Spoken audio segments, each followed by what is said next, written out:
नमस्कार। श्रीमद् भारत चैनल में आप सभी का स्वागत है।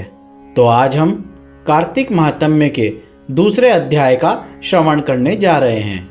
आइए शुरू करते हैं। श्री कृष्ण भगवान बोले, हे प्रिय, जब गुणवती ने राक्षस द्वारा अपने पिता और पति का मरना सुना तो दुखित हुई और रुदन करने लगी।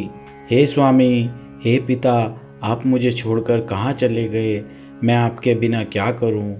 अब मेरे भोजन वस्त्र का प्रबंध कौन करेगा? अब मैं किसकी शरण लूं?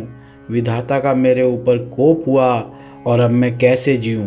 श्री कृष्ण जी बोले, कुकरी के समान विलाप करती हुई, हवा से हिलते हुए बेल के पत्ते की तरह कांपती हुई पृथ्वी पर गिर पड़ी। थोड़ी देर में सावधान होने पर फिर विलाप करने लगी और शोक समुद्र में डूब गई।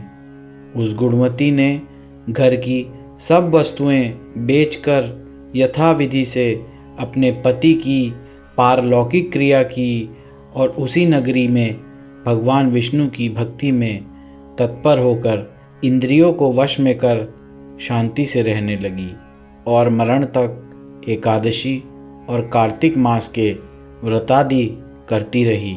हे प्रिय, ये दोनों व्रत मुझे अत्यंत प्यारे हैं, जिसके करने से भोग और मोक्ष की प्राप्ति होती है, पुत्र और संपत्ति मिलती है। कार्तिक की तुला राशि पर सूर्य निकलने पर महापापी जो भी प्रातःकाल स्नान करते हैं वे भी मुक्ति को प्राप्त होते हैं। जो मनुष्य स्नान, जागरण, दीपदान और तुलसी का पालन करते हैं वे विष्णु के रूप हैं। विष्णु भगवान के मंदिर में झाड़ना, सतिया काढ़ना तथा विष्णु की पूजा आदि का कार्य जो मनुष्य करते हैं वह जीवन मुक्त होते हैं।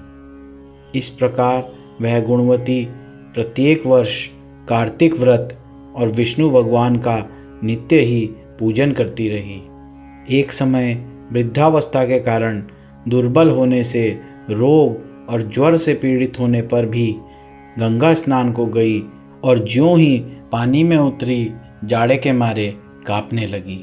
उसी समय गुणवती ने आकाश से आता हुआ विमान देखा। शंख, चक्र, गदा, पद्म आदि आयुधों को लिए हुए विष्णु के रूप धारण करने वाले पार्षद गरुड़ की ध्वजा वाले अप्सराओं से युक्त ऐसे विमान में बिठाकर उसे बैकुंठ को ले गए। प्रदीप्त अग्नि के समान कीर्ति वाली गुणवती विमान में बैठी हुई कार्तिक व्रत के प्रभाव से मेरे पास आ गई। जब ब्रह्मादि देवताओं की प्रार्थना से मैं पृथ्वी पर आया तब वे गण भी मेरे साथ आए। हे भामिनी, यह सब यादव मेरे गण हैं और तुम्हारे पिता देव शर्मा भी इस जन्म में सत्राजीत हुए और तुम्हारे पति चंद्र शर्मा इस जन्म में अक्रूर हैं। और हे देवी, तुम वही गुणवती हो जो कार्तिक के स्नान के प्रभाव से मेरे लिए अत्यंत प्रिय हो। तुमने तो मेरे मन मंदिर के सामने तुलसी का बगीचा लगाया, उसी से यह कल्प वृक्ष तुम्हारे आंगन में है।